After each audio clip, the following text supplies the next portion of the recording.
The happiness of your life depends upon the quality of your thoughts. So think happy and positive. Good morning, student. Welcome to a very fine morning. Hope so. All are safe and healthy.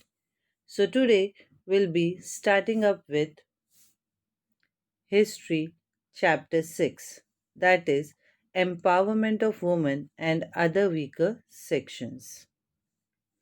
In this chapter, we'll be dealing with Empowerment of Women and Other Weaker Section. In this video, we'll be seeing about Introduction and Manifestation of Woman Power. Introduction. Women had participated extensively in the freedom struggle. Women have also made important contributions in all fields in the post independence period.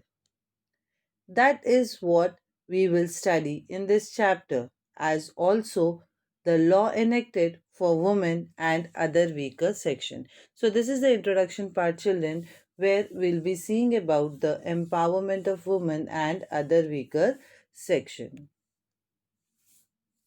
Number of women per thousand men.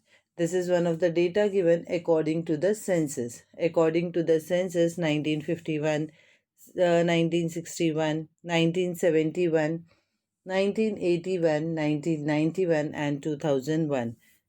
This is the record which is being given in the textbook.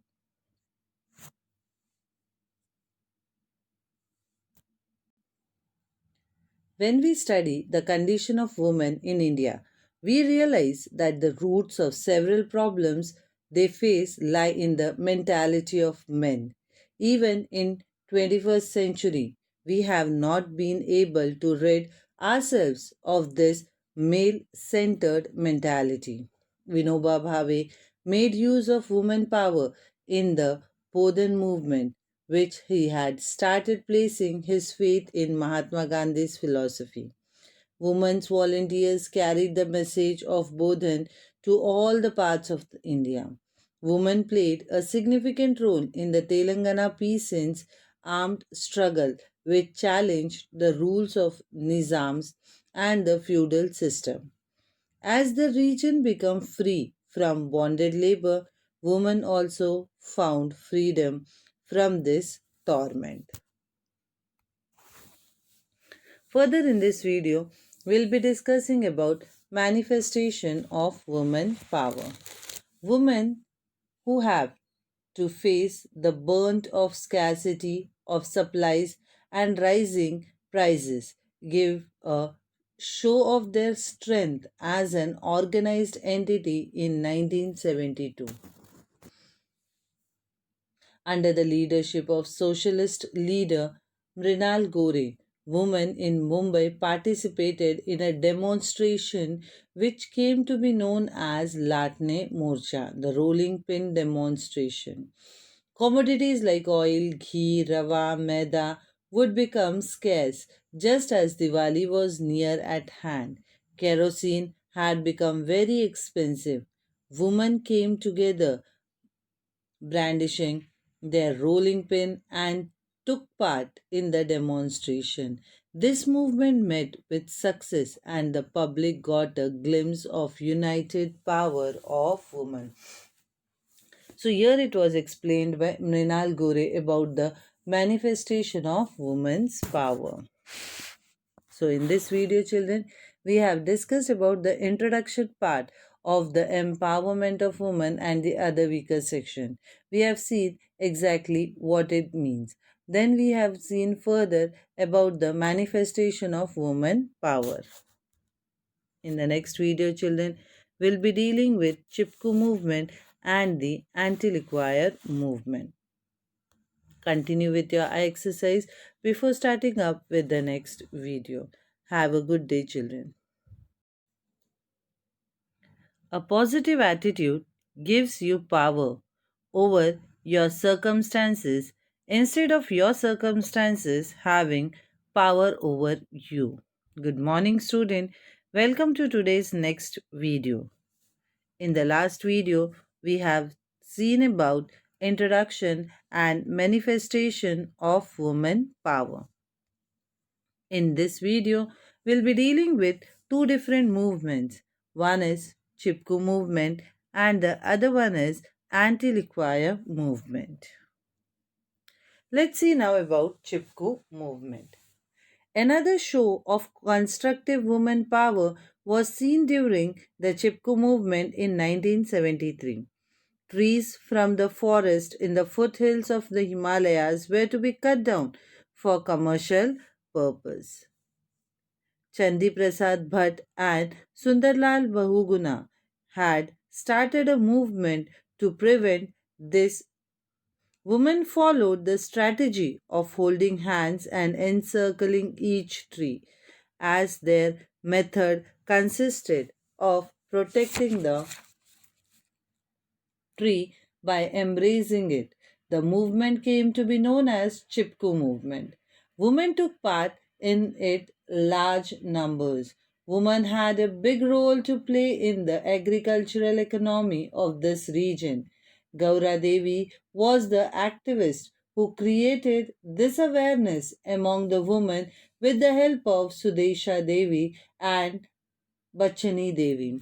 So, this was the movement where we have seen CHIPHO movement. Exactly why it was known as CHIPHO movement, the reason for it was there that the protest was made encircling the trees and being stick to each other. Further, we'll be seeing the anti-liquor movement. In 1992, in Andhra Pradesh, a movement was started against the drinking of alcohol. It received a good response in other states too. When the head of the household dies an untimely death due to addiction to alcohol, the family faces a serious crisis which affects women the most. Due to alcoholism, they have to deal with extreme sorrow and poverty. This movement got the support of the anti-Arab movement in Andhra Pradesh. As a result of government policy, Arab dealers set up shop in every town and village. The poor laboring big people began to get addicted to alcohol. At the same time, a literacy program was being run in the villages of these states. The Sitama Katha was narrated as a part of this program. It was a story about a Sita who creates awareness among the people of the village and get alcohol to be banned from the village. In 1992, three youths of Dubuganta village of Nellore district in Andhra Pradesh drowned in the lake in a state of inebriation and died. At this instant, the women of the village came together and forced the closure of Arak shop, that is about the liquor shops. The report of this news in the local newspaper had its effect on many other villages. The movement spread to the entire state, and the government had to adopt a strict policy against the sale of alcohol. So, this was about the anti liquor movement. So in this video, children, we have discussed about the CHIPHO movement and the anti-liquor movement. In the next video, we'll be dealing with International Women's Year. So before starting up with the next video, children, continue with your eye exercise. Never blame anyone in your life. The good people give you happiness. The bad people give you experience. The worst people give you a lesson. The best people give you the memories. Good morning, student. Welcome to today's next video. In the last video, children, we have discussed about the CHIPHO movement and the anti-liquor movement. In this video, we'll be dealing with International Women's Year. The United Nations has declared 1975 as the International Women's Year. The three aspects of this program were peace, development, and equality between men and women.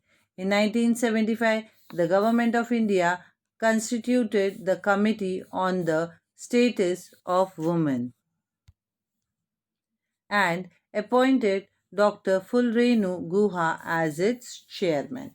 A comprehensive survey was conducted of several issues such as social position of women, their status, the consequences of the constitutional provisions made for women, as also education of women and its percentage, their progress due to education, difficulties faced by working women, the position of women with respect to work or livelihood, their wages, the female male ratio, the birth and mortality rate, and role of the woman. So, this was the time period when in 1975 this year was declared as an International Women's Year. Taking into consideration this entire background, a statewide conference for women was held in 1975, organized by Stri Mukti Sangharsha Samiti. Women from all walks of life, region participated in it. The Samiti published its manifesto in 1978. The policy of the struggle against discrimination on the basis of gender, caste, and varnas was adopted. This gave rise to a collection of songs called Stri Muktichi Lalkari, a street play called Mulgi Zali Ho by Jyoti Mapsekar, and a periodical called Prerak Lalkari, which became their mouthpiece, and other such program. In 1977, groups like Stri Mukti Andolan Samiti established by Saudamini Rao in Pune.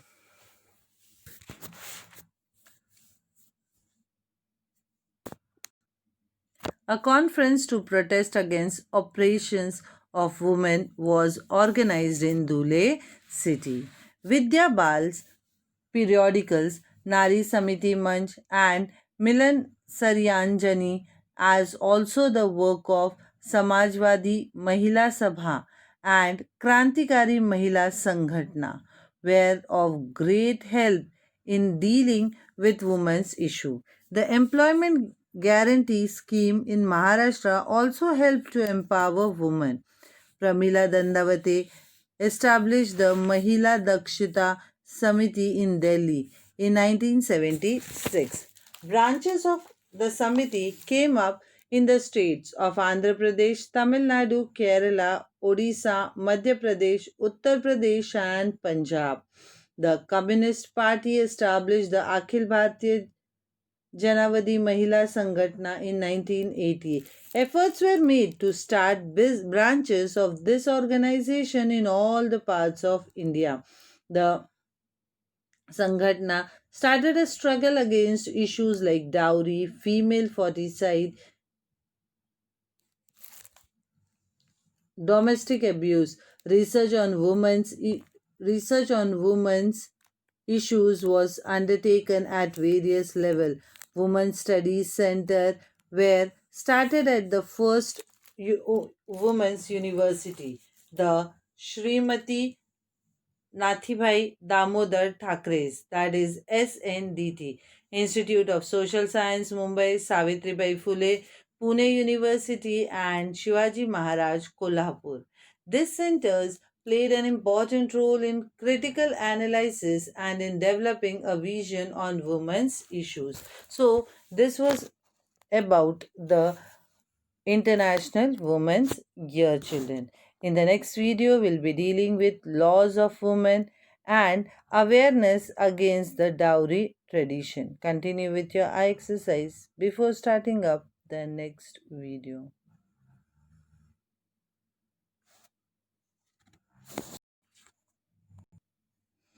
There is no greater wealth in the world than peace of mind.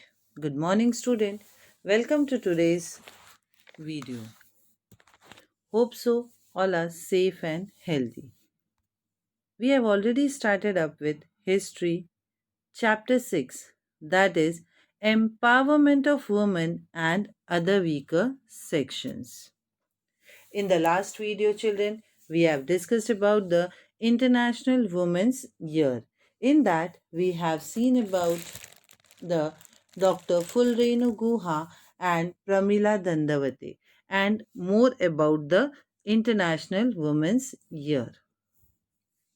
In this video, children will be dealing with laws of women and awareness against the dowry tradition. Now, let's see about laws of women.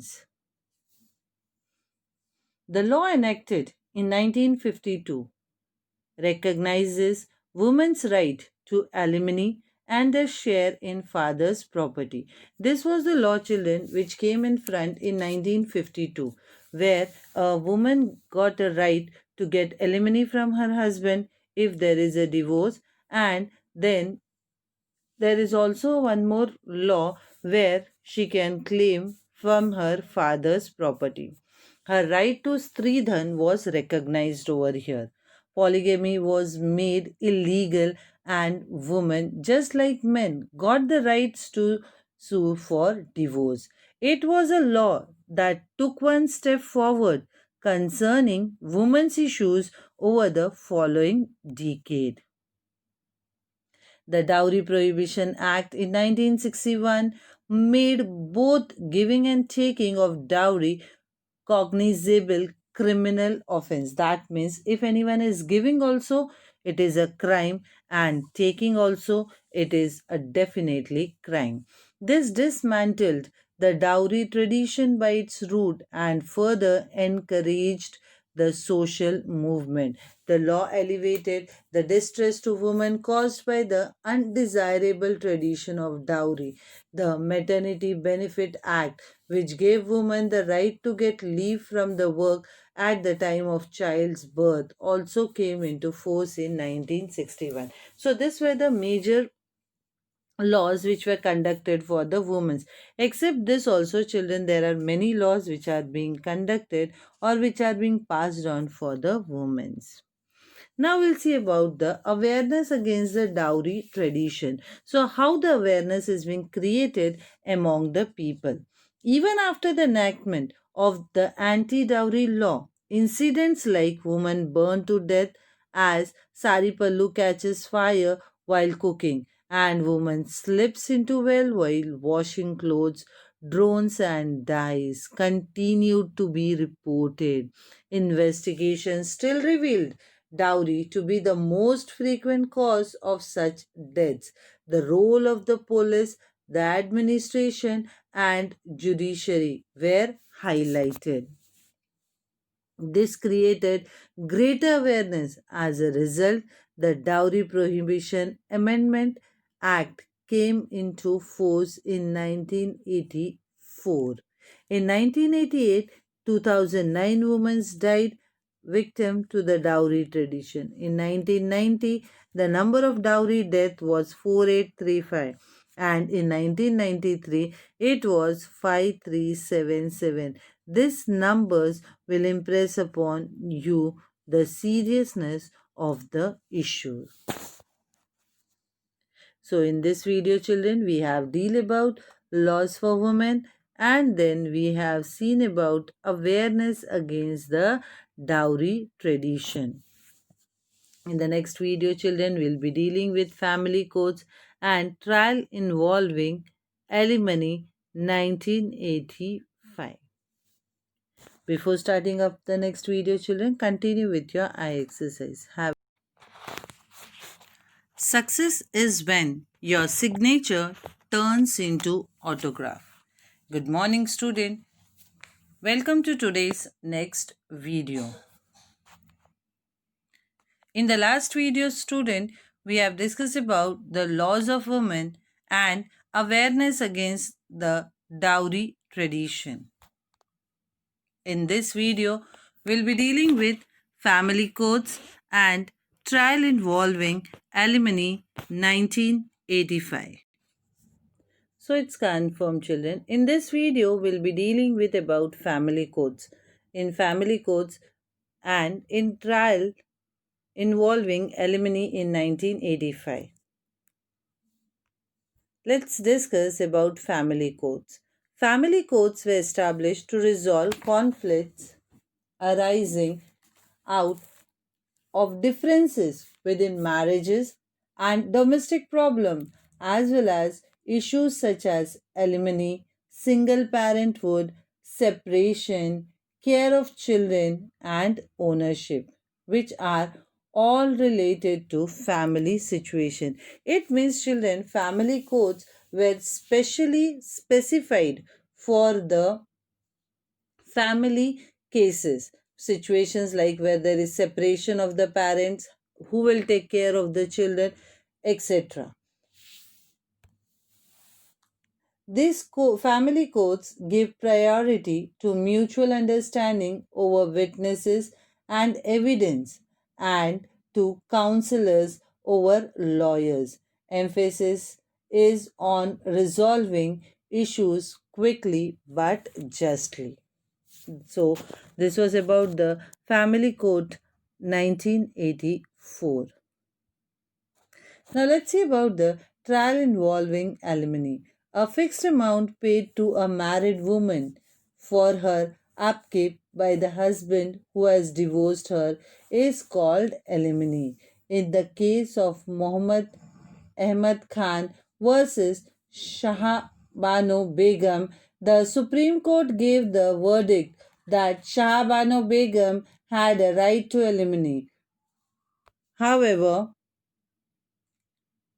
religious organizations protested vociferously against the verdict. As a result, Muslim Women's Act was passed by Parliament. So this was about the trial involving alimony in 1985.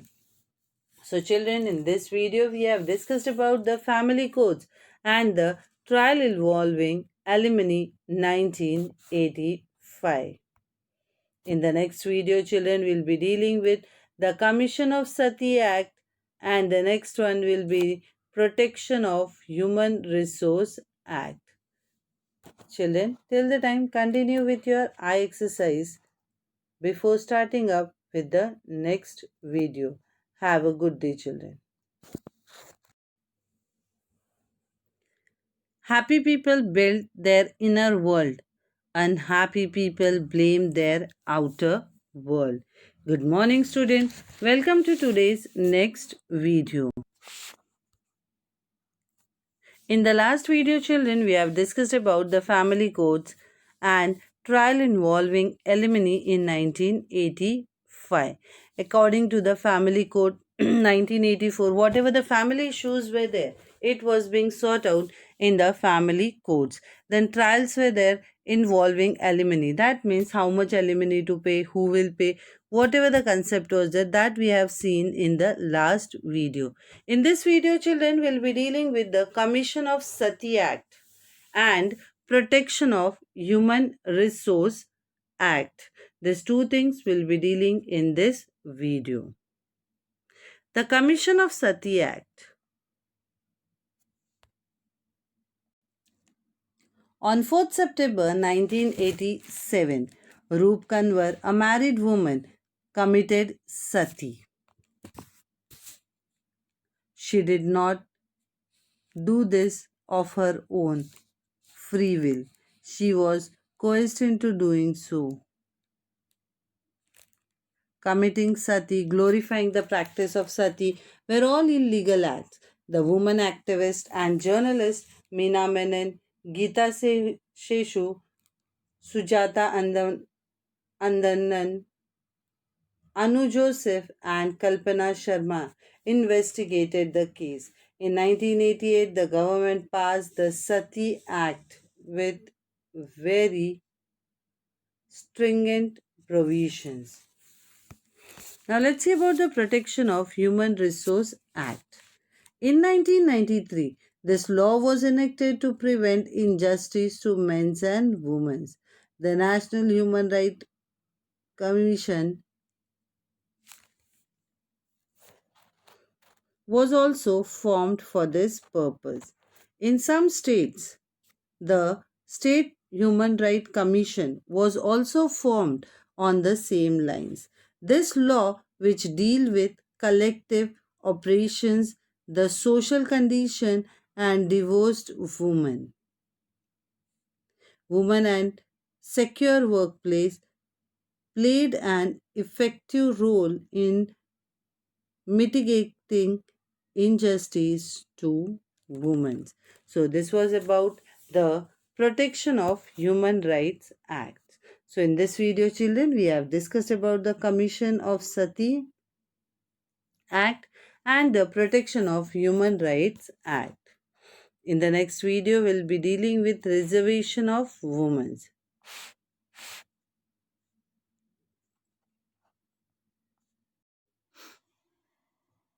Educate our people so that they may be able to solve their problems. Until that is done, all these idle reforms will remain idols only. Good morning, student. Welcome to a new fine morning. Hope so all are safe and healthy. So, children, today we are towards the end of History chapter 6, that is Empowerment of Women and Other Weaker Sections. In the last video, we have seen about the Commission of Sati Act and the Protection of Resource Act. In Commission of Sati Act, we have seen that on 4th September 1987, Roop Kanwar, a married woman, committed sati. And what happened after that? In 1988, the government passed the Sati Act to be illegal. Then, for Protection of Human Rights Act in 1993, this law was enacted to prevent injustice to men and women. So this was about the last video. In this video, children, we'll be dealing with reservation of women.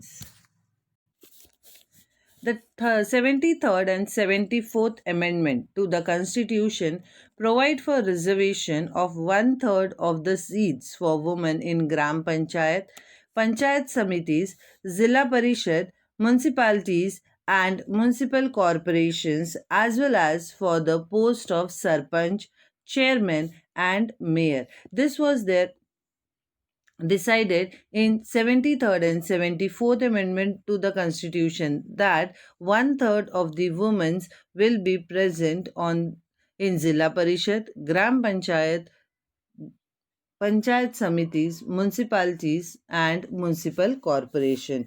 They can also be Sarpanch, Chairman and Mayor.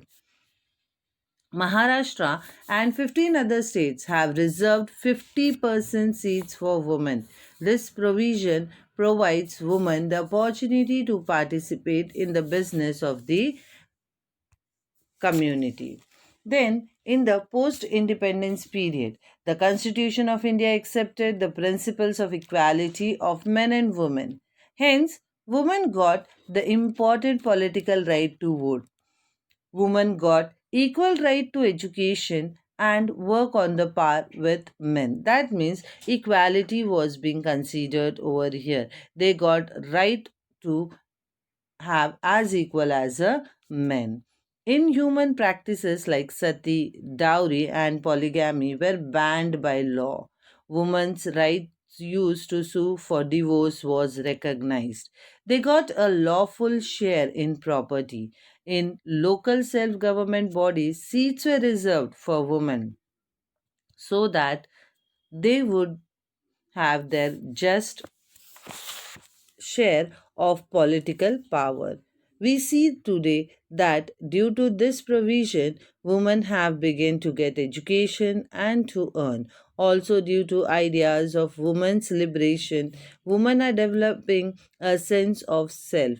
They have begun to participate enthusiastically and with determination in all the fields like education, earning money, administration, politics, etc. So, children, we have seen in this video about reservation. In the last video, we discussed about Commission of Sati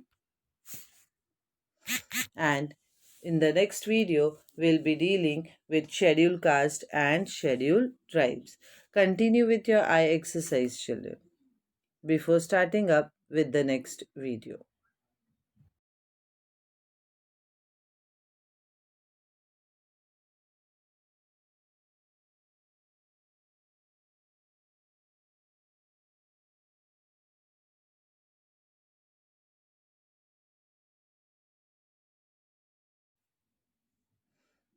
Education is the passport to the future.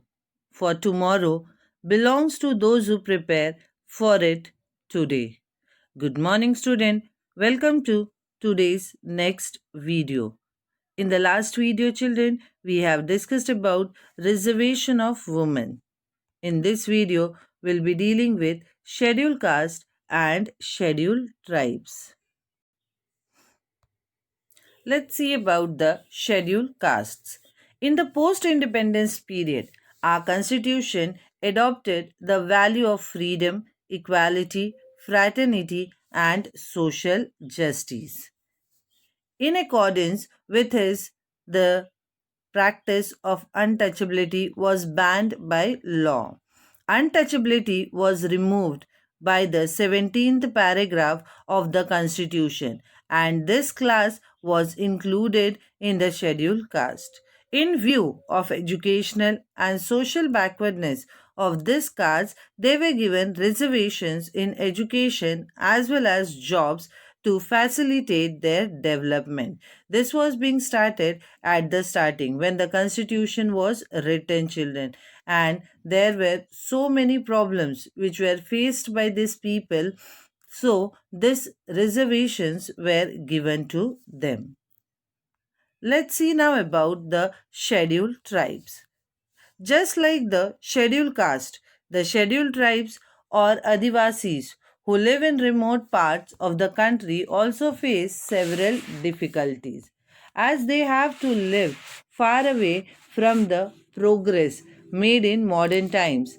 They are economically and socially backward, even though their conditions have seen some improvement in recent time. They do not have any means of livelihood other than agriculture and forest produce. Modern farming implements have not yet reached to them.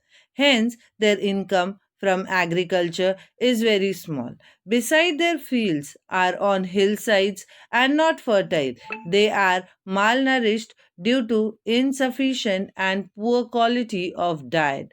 Adivasis in remote areas find it difficult to get medical attention in time. For all this reason, there is need to give special protection to Adivasis. So, in the Indian constitution, Adivasis have been enumerated as scheduled tribe. They are getting given representation in the law boards, education, government services, etc. So, this is the exact condition we can see about the scheduled tribes, the people who are living in mountainous region, hills, where the facilities are not there. For them, in our constitution also, they are considered as scheduled tribe and they are getting the benefits accordingly. So children, this was about the scheduled tribes. So in this video, we discussed about the scheduled caste and scheduled tribes. In the next video, children, we'll be seeing further nomadic and denotified tribes and minorities. Continue with your eye exercise before starting up with the next video. Education is the most powerful weapon which you can use to change the world. Good morning, student. Welcome to today's video. In the last video, children, we have discussed about the scheduled caste and scheduled tribes. In this video, we'll be dealing with nomadic and denotified tribes and minorities. Let's see about nomadic and denotified tribes. Castes and tribes that move from place to place for their livelihood are included under nomadic tribes. They live by rearing animals and engaging in some other occupations. The British had declared some of them as criminal tribes.